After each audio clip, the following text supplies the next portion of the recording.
Noite linda para vocês que acompanham Notícia Pro Trabalho. E estou eu aqui com o Lauto Bernatti. Seja bem-vindo, Lauto.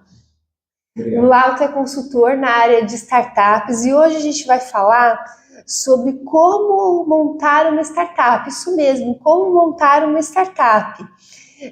O que, afinal de contas, é uma startup? Obrigado pelo convite, Regina. Obrigado por estar aqui. Pensando na startup é um grande ambiente, né? Tem um grande ecossistema, envolve tecnologia, envolve inovação. E se a gente for caracterizar a diferença entre uma empresa convencional e uma startup, é que a startup ela trabalha com base tecnológica, não precisa ser necessariamente tecnologia como nós conhecemos de computadores, pode ser, por exemplo, na área de biotecnologia, de outras áreas. Mas trabalha com uma base tecnológica, tem uma velocidade diferente do que a gente está acostumado com as empresas convencionais. Então, a questão de escala, né, de escalabilidade muito maior que das empresas convencionais, uma questão de cultura também, de mudança, da informalidade, do desenvolvimento tecnológico. Basicamente, seria essa a grande diferença entre uma startup e uma empresa convencional. E o Lauto é professor também universitário, né? Está aqui com a gente, talvez venha mais vezes aqui no canal. E hoje ele vai falar na prática como é que funciona a startup, que segmentos as startups podem atuar. A vantagem é que as startups elas podem atuar em qualquer segmento, no final das contas. Tem as fintechs, né, que são essa terminologia tech ao final, a representação do que vai acontecer depois, né, do segmento. Então, por exemplo, o setor financeiro, fintechs, health techs é de saúde, edutechs são de educação, fármacos, biotecnologia, ciência de dados, inteligência artificial, que é a bola da vez, enfim, diversos segmentos de atuação. Uhum. E a startup é para qualquer pessoa? Eu posso entender, posso não entender de tecnologia e ter uma startup? Pode. Olha só. É contra-intuitivo, no final das contas, porque você não precisa ser especialista em tecnologia. Uhum. Basta que você seja especialista dentro da sua área de atuação. Por exemplo, você trabalha com comunicação. Você pode ter uma startup voltada para a comunicação. O que vai sim precisar é que alguém da área de tecnologia faça o serviço, que pode ser um sócio seu, pode ser um parceiro, pode ser até um colaborador, até se for o caso, né? Pode ser um prestador de serviço que faça a base tecnológica, faça a plataforma, que faça o sistema em si, mas não necessariamente o empreendedor entenda profundamente tecnologia. Com o tempo vai acabar entendendo, mas não precisa ser um programador, digamos assim. Não precisa ser o programador. Exatamente. Bacana, bacana. E muita gente fala sobre investimento em startup. Como funciona essa questão? Como eu consigo dinheiro para financiar minha startup? É que no ramo das startups, a gente em algum momento vai precisar de dinheiro.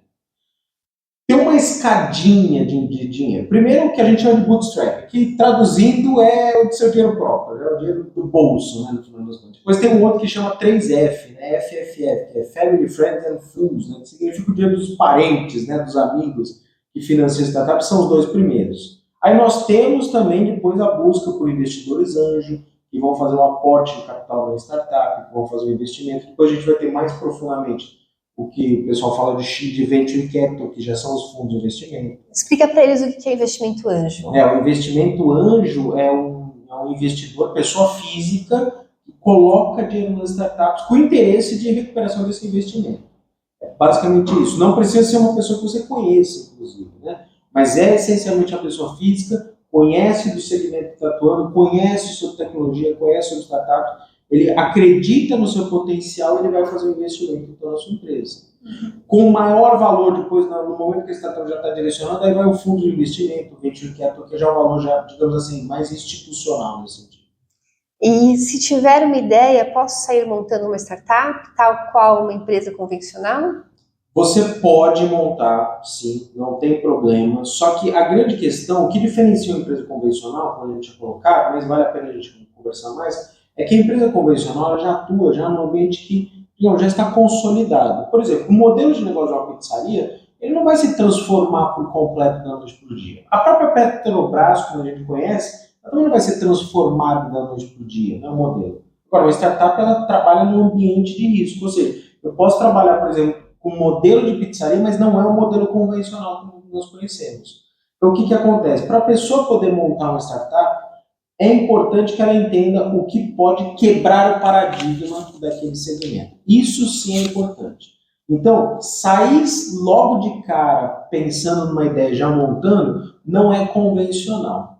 que vai acontecer é que o empreendedor ele passa por um processo de capacitação, de conhecimento, junto com aceleradoras, incubadoras, ele vai então gradativamente pensando como é que ele pode aplicar esse conhecimento dentro do ambiente de base tecnológica. Então ele vai...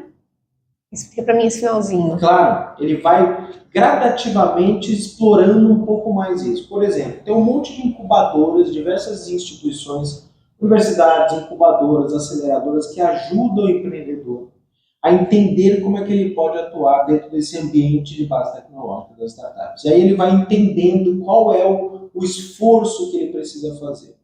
Parte da ideia, Regina, parte. Né? Ele começa com uma ideia, vira um projeto, para depois virar uma empresa. Esse caminho, essa transição, vai inserir uma base tecnológica que é como se fosse uma mudança do paradigma daquele ambiente. Aí, com isso, ele consegue gradativamente desenvolver melhor a sua startup. E a gente convida vocês a pararem de dar desculpas e a impulsionar a comunicação de vocês investindo no livro Pare de Dar Desculpas, 107 perguntas que vão impulsionar a sua comunicação. O professor Lauto, ele explicou, conheceu aqui, gostou, professor, do livro? Muito bom, excelente, bom material. O professor testou um pouquinho aqui antes da gente começar a entrevista, né? E a gente estava a perguntar para ele aqui, quanto tempo preciso dedicar na organização de uma startup? Preciso pedir demissão da empresa a qual trabalho para me dedicar a um novo projeto? Todo mundo que quer empreender acaba esbarrando nessa questão de, poxa, largo tudo que faço e vou me dedicar. Então, essa é uma dúvida comum, no final das contas. É só a gente pensar o seguinte, nenhuma empresa vai conseguir se desenvolver se você não fizer dedicação. Essa é a primeira coisa que a gente tem que enxergar. Agora, você não precisa da noite para o dia pedir demissão de onde você está trabalhando, mas vai precisar se dedicar. Então, existe um momento de transição, um momento sofrido de transição em que você, empreendedor, vai precisar se desenvolver mais, vai precisar correr atrás, vai trabalhar, vai ter noites mal dormidas, e você vai provavelmente dedicar em 2 projetos, né? E gradativamente pode fazer a transição. Mas uma coisa é importante, nenhuma empresa se desenvolve se você não fizer dedicação diária sobre isso.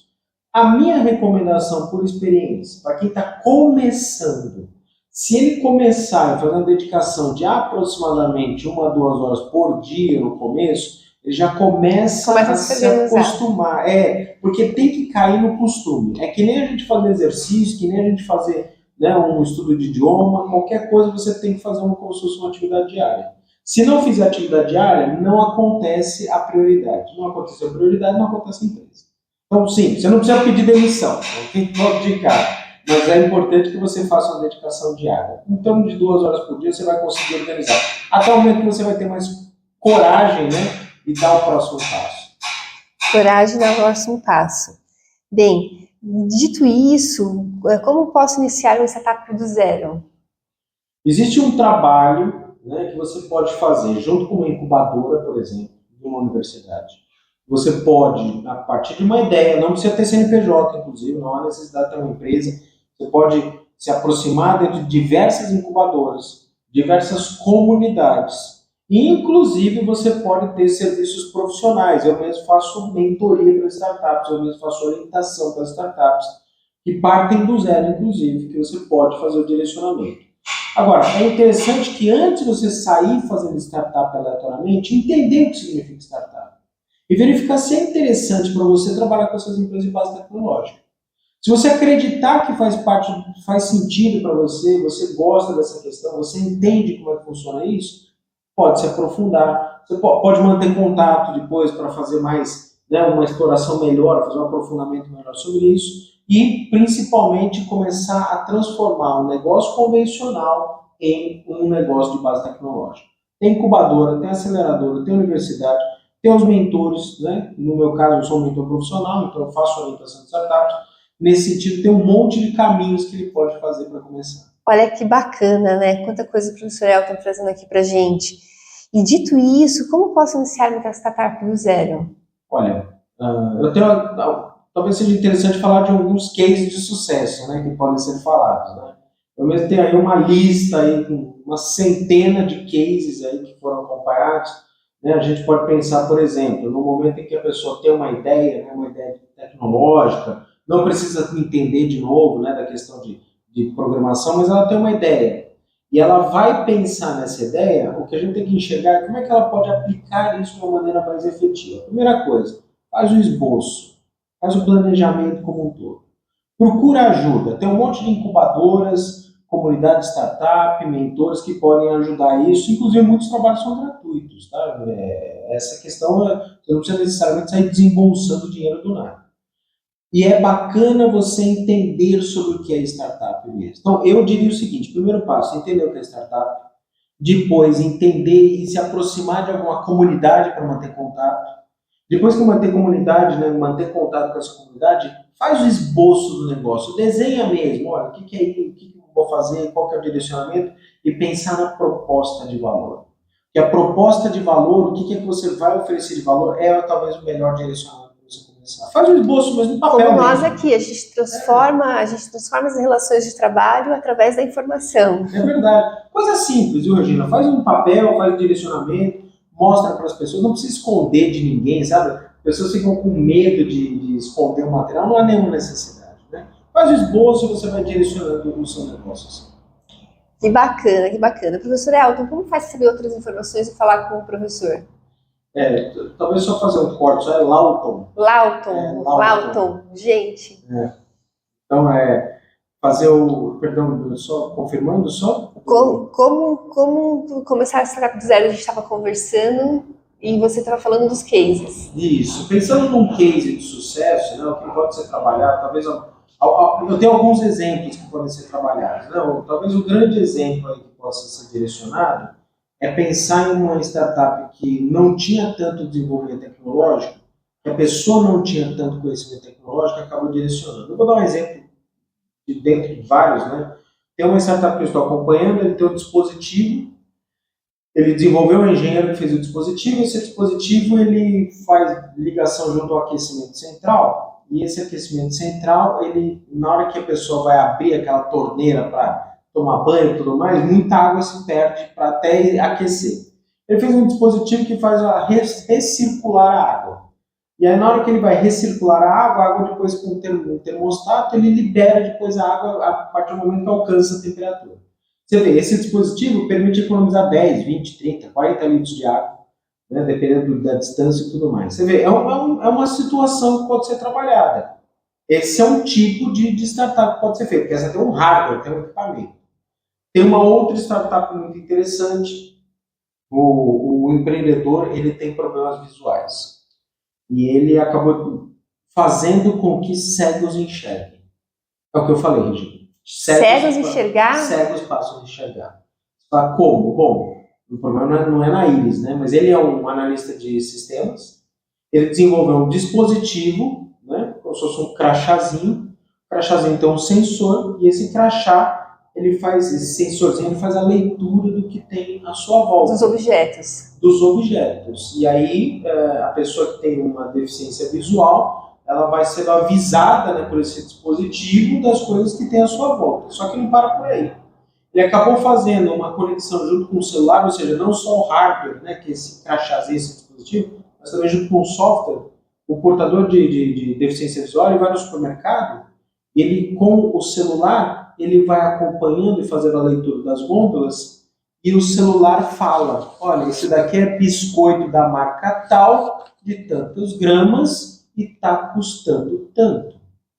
Só que essa startup ela tem uma questão tão específica que ele tem casos de pessoas portadores de problemas de visão que foram retiradas da fila de pessoas especiais porque ele não estava mais usando bengala. E aí deu um buchicho que eu falo assim, não, você não é cego, porque você não está nem utilizando bengala. Não, mas é que eu tenho um dispositivo aqui e tudo mais. Você vê como a tecnologia, as startups podem de fato interferir na vida da pessoa. Transforma a vida. Transforma a sociedade. Esses são só 2 casos. Eu tenho uma centena de casos aí. Ai, que bacana. Quem sabe o professor vem aqui com a gente trazer outros casos, né? Maravilha. Professor, como é que a gente faz para saber outras informações? Pode seguir todas as redes sociais, Professor Lawton, no Instagram, @Professor Lawton, no YouTube, @Professor Lawton, enfim, todas as redes sociais. LinkedIn também está com... LinkedIn está Lawton Benatti, enfim, todas as redes aí vai me encontrar. Lawton é fácil, né? Quer passar o WhatsApp? Não, pode fazer pelas redes sociais, eu tenho o WhatsApp, depois tem o próprio link do WhatsApp também, business também, está direcionado nas redes, as pessoas conseguem fazer o contato. Então, obrigada, foi um prazer recebê-lo aqui. Quero agradecer ao Nilson que está atrás das câmeras e pedir a Deus Pai licença para continuar aqui, à frente dessa ferramenta de comunicação, levando informações que transformem. Tchau!